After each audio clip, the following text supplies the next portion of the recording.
What's cracking, guys? Ralph here, and welcome to my brand new studio. It's not really. Nope. It's just not working. Gosh.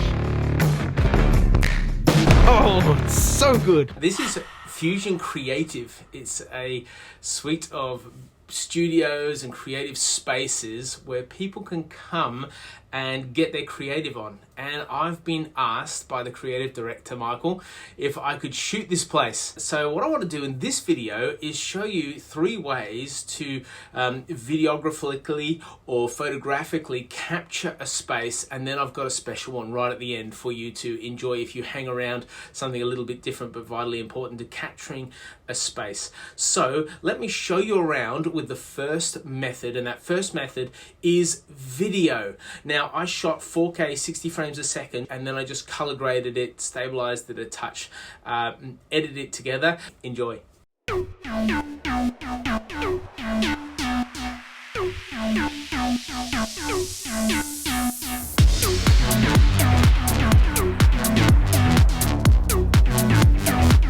I really see Fusion Creative being a collaborative space where creatives can come and be inspired and do what they do best.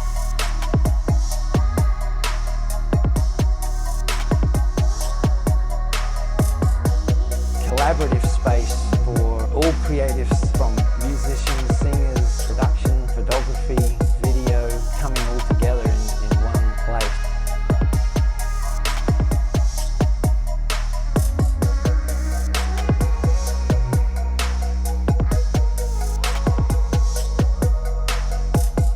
Now, as you know, I'm a photographer, and so it would be amiss to talk you through really briefly some of the shots that I took and what I was thinking about as I stepped into this space. So we're going to jump into a less echoey room. This is one of the editing suites, so you can come in here, you can edit photos, you can edit video, you can meet with clients, you can do that sort of thing. It's a really cool space. There's some soundproofing on the wall, but as you can tell, it's a little bit echoey. Woo!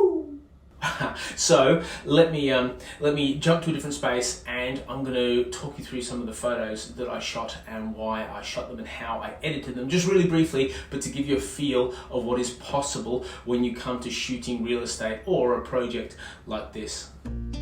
Well, let me show you all of the images I took. I won't even skimp, I won't cheat. I'll put them all up, and you can see how my progression through the building developed. I think there's a couple little tricks and hacks you should know in order to get really fantastic real estate shots. The first is your walls have to be straight. Now that means you have to position your camera on a vertical plane so that the walls are dead straight. And all the walls, not just the one closest to you, but all the walls, which means you will have to move your camera around.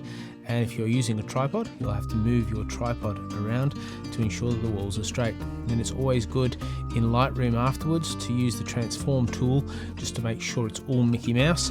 But if you want to know more about that, please put a comment below, and I will see if I can do a video for you on that, because it's really helpful. The second thing is you want to cut in. So what I mean by that is you can have the edge of a wall on the frame of your shot, and if you push in past that, it actually makes the room bigger. So all these shots you will see are bigger, feel bigger and feel more spacious, because I haven't put the edge of the wall in the edge of the photo. So you always want to be careful of doing that. Push in past the edge of the wall so that the expanse of the room is increased. Next, you need to be careful of your dead space. Dead space is ceiling space, is floor space where it's just boring and expansive. That means you will have to move your camera up or down in order to get rid of that, but it's always helpful to keep that in mind.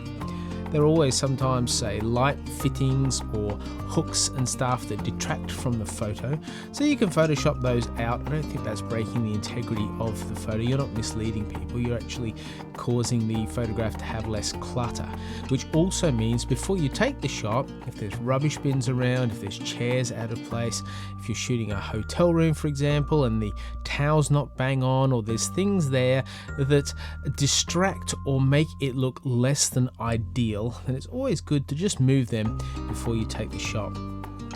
I always like to then have the same view as the client. So I don't find it's really helpful to hide in a corner that the client's never going to stand in, or the customer's never going to be in, and take a photo from there. Take the photo from when you walk in the door. Take a photo from when you're looking back through the window into the room, and capture those perspectives that the person who sees the photo will then experience when they come into the space. I think if you want to personalize things, you need to introduce people. So put some people in your shots. If you have people in your shots, then it will both help people orientate themselves to the space, and they will be able to realize how they can use the space, which is really, really helpful. Plus, it shows that that it's being used. Now, that's great for this perspective. I'm not sure you'd do that for a hotel room, but you absolutely would for an office space. Now let's talk about settings just really briefly. In terms of your white balance, I think you need to alter that based on the lighting available.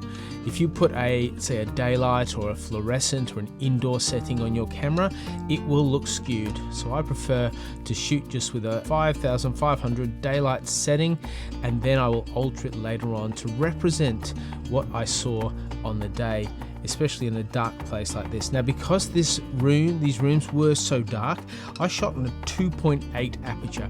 I'd normally suggest a 5 and put your focus point on the furthest part of the room, so more or less it's all in focus. Because it was so low light, I did 2.8 and I focused about a halfway between where I was and my furthest point away, which allowed most of it to be in focus. And 2.8 meant my aperture was wide open, get as much light in as possible, because I like to shoot with 100 ISO, and I then adjusted the shutter speed accordingly.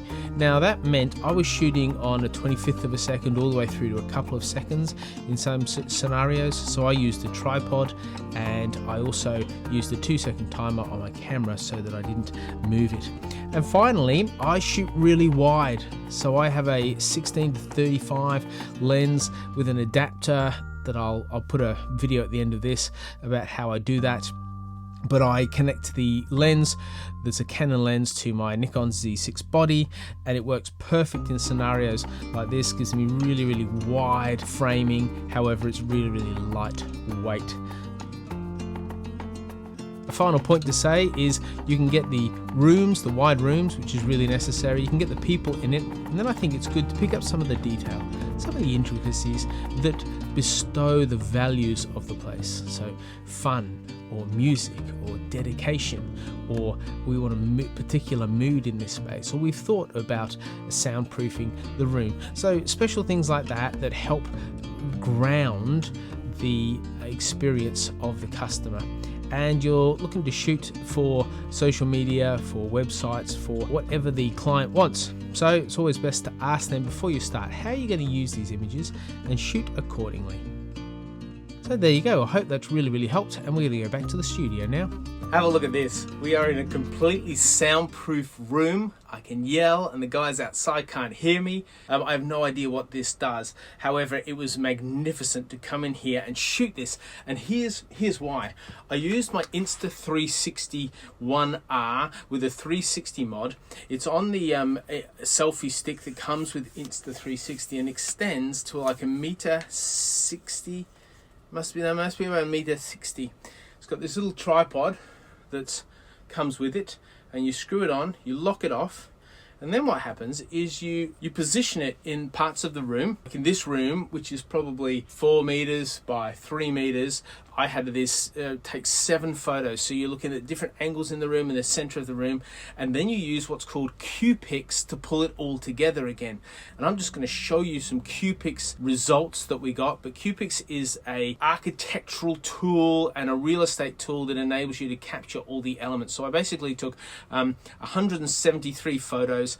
I then stacked them, connected them all together, made sure they all talk to each other, level downstairs and level upstairs, and you connect those things. It's quite an interesting experience to do that, because QPix doesn't make it really obvious and really easy, and the YouTube stuff could help a little bit. But if you want some extra help with that, just let me know, because I've learnt heaps. You can put that in the comments below. But this little puppy, this does a 360 photograph, and so you then the software speaks to each other, and you have this brilliant result of being able to navigate through any part of the building that you want to see.